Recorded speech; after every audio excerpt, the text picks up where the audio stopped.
먹을 수 있나요? 그럼 나도 아직 식전이라 같이 먹어요. 내가 바로 준비하고 부를 테니 시원하게 씻고 쉬고 있어요. 50대로 보이는 민박집 주인 아주머니는 펑퍼짐한 외모와는 달리 행동은 아주 민첩했다. 묻는 말에 시원시원하게 대답해주고는 저녁밥을 하기 위해 바로 돌아선다. 지금은 너무 피곤해 수다스럽게 종호한테 이것저것 물어본다면 귀찮아 짜증이 났을 텐데 다행히 아주머니는 쉽게 물러가 주었다. 쟁걸음을 옮기는 민박집 아주머니의 뒷모습을 멍하니 쳐다보던 종호는 머리를 흔들고 정신을 차렸다. 그동안 연애를 너무 쉬었나? 전에 만났던 여자친구들이 알면 코웃음을 치며 박장대소할 일이다. 총각, 밥 다 됐어.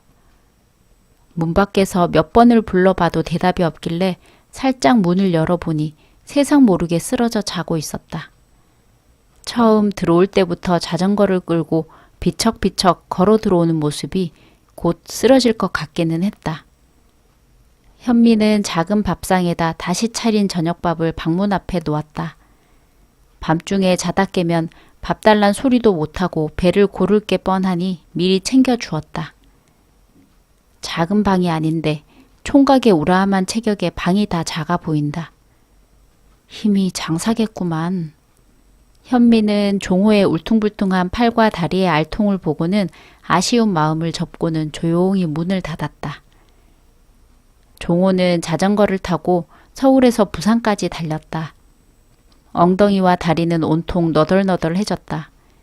몇 년 동안 고생해서 내가 원하던 대기업에 취업이 되고 나서 작심하고 달려본 것이다.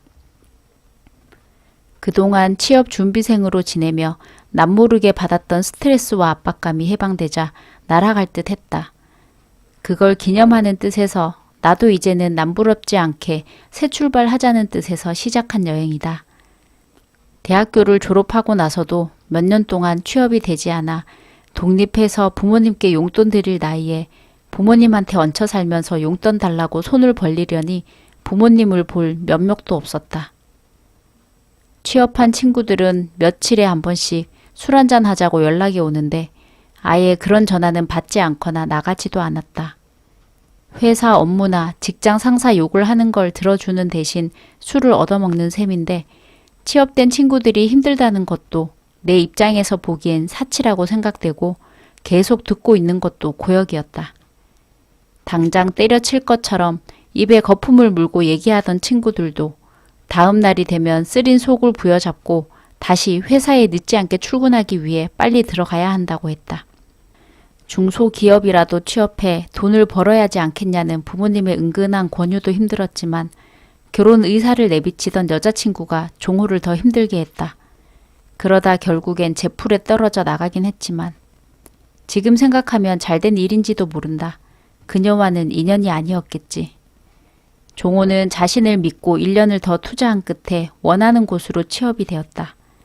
합격 소식에 당사자인 종호보다 주변인들이 더 기뻐했다. 헤어진 여자친구가 어떻게 알았는지 연락이 와서는 합격할 줄 알았다며 이제 고생 끝 행복 시작이라고 축하한다. 할 말 있으니 만나서 얘기하자고 했다. 공부에 집중하게 본인도 도와줬다며 헤어진 게 아니라며 은근슬쩍 다시 돌아오려는 여자친구다. 다시 합칠 일은 없는데 이제 와서 김칫국이라니. 종호는 콧웃음을 쳤다. 이제 와서?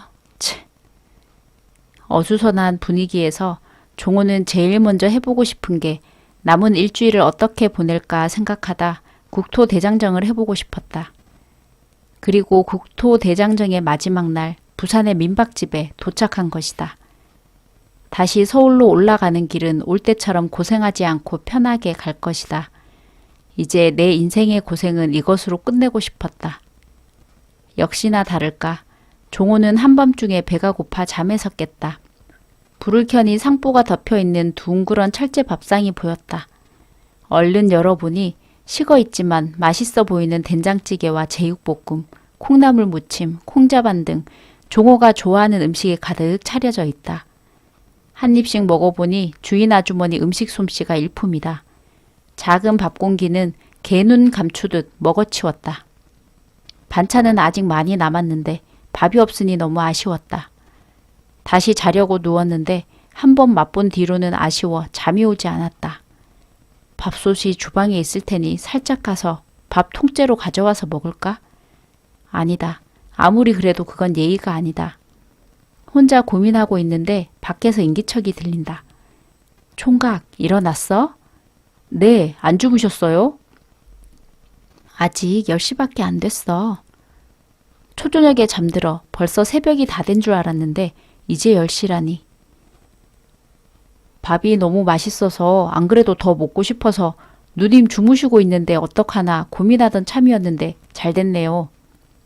아이고 내 정신 좀 봐. 밥이 적을 거라고 더 가져다 준다는 게 깜빡했네. 잠깐만 기다려봐. 현미는 종호가 원했던 대로 밥 통째 가져왔다. 종호의 방에 성큼 들어서서 밥상 앞에 앉더니 주걱으로 밥을 퍼주며 자연스럽게 말을 건다. 찬이 식어서 어떡해? 다시 데펴줄까? 괜찮습니다. 이렇게 맛있는 밥을 먹을 수 있는 것만 해도 좋습니다. 호호, 맛있게 먹어주니 고마워. 총각이 힘들게 오느라 배가 많이 고팠나 보네. 천천히 먹어. 모자라면 얘기하고. 옆에서 채알라 물도 마시라며 컵에 물도 따라주고 김치도 손으로 쭉 찢어서 밥 위에 놓아준다. 손맛이 더해져서 그런가 따끈한 밥 위에 김치까지 올려 먹으니 그간의 노고가 싹 사라지고 제대로 보상받는 느낌이다. 누님, 왜 안 주무시고 나와 계셨어요? 날도 찬데? 배가 좀 부르자 종호가 묻는다. 마당에 전구도 다 된 것 같아서 내일 갈아야 되나 이것저것 보고 있었어. 직접 수리하세요? 할 수 있는 건 내가 해야지. 매번 사람을 부를 수도 없고. 여자 혼자 살다 보니 살림이 고장난 데가 많아서 그때그때 사용할 수 있을 정도로만 내가 고쳐서 사용하거든. 음식 솜씨만 좋은 줄 알았더니 살림 솜씨도 좋으시네요.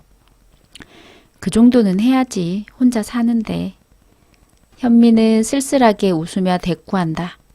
낯선 곳으로 여행을 와서일까? 큰 짐을 벗어버리고 여유가 생겨서일까?